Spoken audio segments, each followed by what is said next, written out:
this has to be cooked without the moon. When the moon is absent, so this time the moon has not to be showing at all. Are you for real, or is that? No, just because the kapsa, you said the moon has to be there. Oh, the last time we cooked the kapsa, the kind of stories we gave them.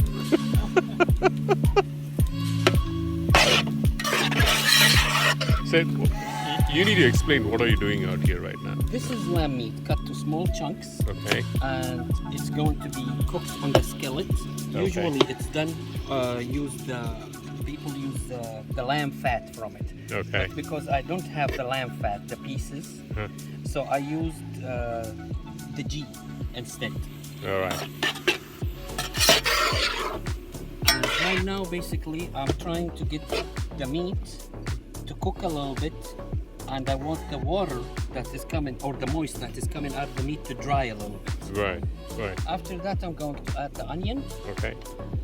and after it's like getting to a golden color, then I'll add the tomato Right. Right. and some tomato paste and the spices. All right. So, ladies and gentlemen, Chef Saeed has spoken.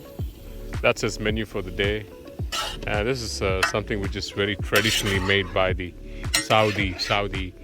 the Arabian tribesmen, back in the day. So he's trying to do it out here in the desert. As you see, this is the desert sand, and that's how it's going to be. Thank you, Saeed. You are welcome, guys. Anytime. Anytime.